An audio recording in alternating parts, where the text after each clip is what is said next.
मेरा नाम नेहा कुमारी है।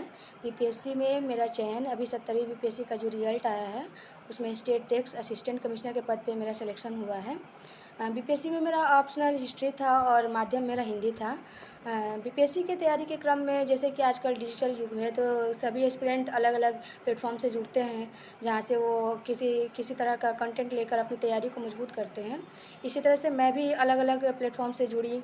पीटी से पहले कुछ फाउंडेशंस क्लासेस किए, लेकिन सबसे बड़ा सहयोग अगर मुझे प्राप्त हुआ है तो study for UPSC PCS channel, जिसके मेंटर अविनाश सर हैं, उससे प्राप्त हुआ है। क्योंकि मैं जॉब भी करती हूँ, तो मुझे कम समय में ही बहुत कुछ तैयार करना होता था।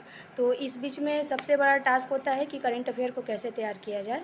तो करंट अफ़ेयर के लिए सबसे मेरा मेरा जो डर था कि कैसे तैयार होगा, वो तब दूर हुआ जब मैं जुलाई 2024 में पीटी से पहले मैं study for UPSC PCS channel को फॉलो करती थी।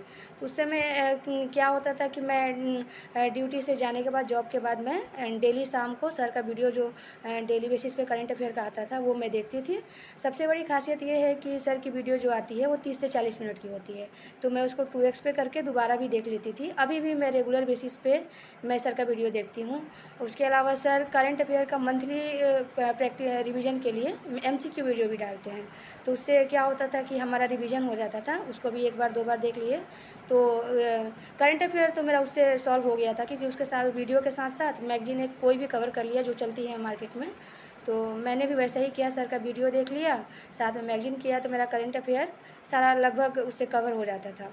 इसके अलावा जब मेरा पीटी का एग्ज़ाम हो गया, तो मैं सर के ही चैनल से मैंने वहाँ आंसर राइटिंग ग्रुप ज्वाइन किया, जो सर का टेलीग्राम ग्रुप है, उससे मैं जुड़ी। सर वहाँ पे डेली बेसिस पे आंसर राइटिंग करवाते हैं प्रैक्टिस, और उसका इवैल्यूएशन करते हैं। उससे पहले शायद मुझे आंसर राइटिंग नहीं ही आता था, क्योंकि मैं एक दिन लिखती थी, फिर मैं छोड़ देती थी। मुझे समझ नहीं आता था कि कहाँ कैसे लिखना है। कोई इवैल्यूएट करके देने वाला नहीं था, मुझे अपनी गलती खुद समझ नहीं आती थी उतनी। तो जब मैं सर से जुड़ी, तो सर सिलेबस के अनुसार डेली वाइज एक क्वेश्चन देते थे, 1 या 2 क्वेश्चन, और उसको लिख के भेजना होता था। और सर फिर उसको इवैल्यूएट करके बताते थे कि कहाँ सुधार करना है, राइटिंग में क्या कमी है, कहाँ कंटेंट छूट रहा है, या क्या कुछ ज़्यादा हो रहा है। तो वो सब कुछ सर बहुत बड़े अच्छे से इवैल्यूएट करके बताते थे, रिव्यू देते थे, फिर उसी हिसाब से हम लोग सुधार करते थे।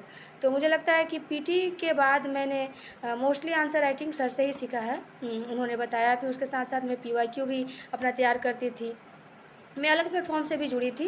टेस्ट सीरीज़ मैंने लिया था, लेकिन मैं उसको कवर नहीं कर पाई थी, क्योंकि मेरे पास टाइम कम था। तो लेकिन सर का आंसर राइटिंग मैं डेली बेसिस पे करती थी। अभी भी मैं जुड़ी हुई हूँ कई ग्रुप में, मैं आंसर राइटिंग के लिए अभी भी करती थी। अभी चूँकि 72वीं का पीटी देना था, तो वो एमसीक्यू जो सर वाला जो अचीवर ग्रुप है, मैं उससे जुड़ी हुई हूँ। तो आंसर राइटिंग अभी बंद है, लेकिन आंसर राइटिंग तो मैंने सर से ही सीखा है। सर बहुत अच्छे से आंसर राइटिंग करवाए। और ऑन द स्पॉट जो क्वेश्चन नहीं आता है, जो कहीं भी नहीं, पीवाईक्यू में नहीं पूछा, नया कॉन्सेप्ट हो, उसको कैसे लिखना है, आंसर को, वो सर से ही सीखा है मैंने। तभी मैं ऐसे-ऐसे क्वेश्चन को भी लिख के आ सकती हूँ एग्ज़ाम में, जो तुरंत सोच के तुरंत लिखना होता है। तो इसमें तो सर का बहुत ज़्यादा योगदान रहा। उसके अलावा जब मेंस का रिज़ल्ट आ गया, तो सर ने इंटरव्यू ग्रुप भी बनवाया था।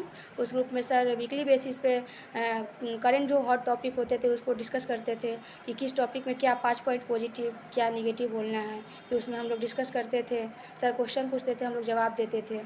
तो सर इंटरव्यू के दौरान भी हम लोग से जुड़े रहे।